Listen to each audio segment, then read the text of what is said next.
Bienvenue dans les Galapagos, un endroit magnifique dans lequel je ne suis jamais allé. L'archipel est situé dans l'océan Pacifique, à l'est de l'équateur, un pays dont une des spécialités culinaires est le cuy. Le cuy, c'est tout simplement de la chair de cochon d'Inde, rôtie ou grillée. Commençons nos safaris en nous parachutant sur l'île de Seymour. Il y a principalement des buissons, des cailloux et des palo santo. C'est un arbre dont le bois est tellement dur que lorsque les colons espagnols voulaient les abattre, leur hache se brisait. L'île est recouverte de fientes qui indiquent la présence d'oiseaux. L'un d'entre eux est la frégate superbe. Ici, vous voyez le mâle en pleine parade nuptiale. Il est en train de gonfler son sac gulaire de couleur rouge. C'est une poche dilatable située sous le cou. Elle est présente normalement chez le cormoran, le pélican et le marabout. Pour la frégate, elle constitue un atout de séduction indéniable. L'oiseau noir à la tête blanche situé juste à côté n'appartient pas à une autre espèce. C'est la femelle frégate superbe. Reprenons de l'altitude pour repérer l'île San Cristobal, nommée en l'honneur de Christophe Colomb, un explorateur célèbre qui, rappelons-le, coupait les jambes des enfants indiens qui tentaient de s'échapper. Après être passé chez des gens, on tombe nez à nez avec les fameuses tortues des Galapagos.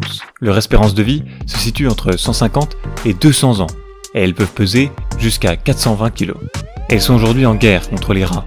Importés par les pirates, ils détruisent les œufs et tuent les nouveau-nés. Pour contrer ce phénomène, des dizaines de tonnes de poisons mortels sont larguées par hélicoptère ou par drone pour éliminer les rats et restaurer l'écosystème dans les Galapagos.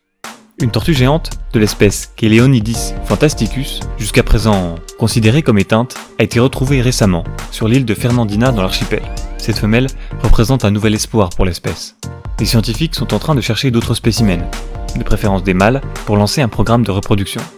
Quand j'ai voulu visiter l'île de Fernandina, je suis tombé sur lui.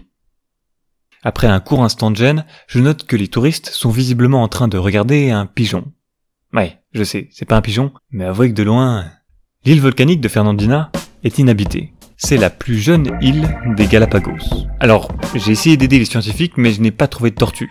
En revanche, il y avait des iguanes marins des Galapagos, et on ne les trouve nulle part ailleurs dans le monde. C'est le seul lézard non éteint que l'on connaisse qui se nourrit en mer. Il est capable de retenir son souffle pendant 1 heure, et peut plonger jusqu'à 15 mètres de profondeur. Strictement herbivore, il se nourrit d'algues. J'en ai aussi trouvé au sud de l'île Isabella. L'îlot de Champion est notre dernière destination. C'est un spot privilégié pour les plongeurs, et on comprend pourquoi. À peine arrivé, on tombe sur un banc de poissons chirurgiens à queue jaune. Et enfin, voici les otaries des Galapagos. Et comme vous pouvez le voir, ils n'ont pas peur de l'homme. Si vous vous demandez comment les différencier des phoques, c'est simple. Les otaries possèdent des pavillons auditifs externes. Malheureusement, toutes ces espèces sont fortement menacées par le tourisme de masse. Merci beaucoup pour votre écoute et on se retrouve pour un nouveau safari.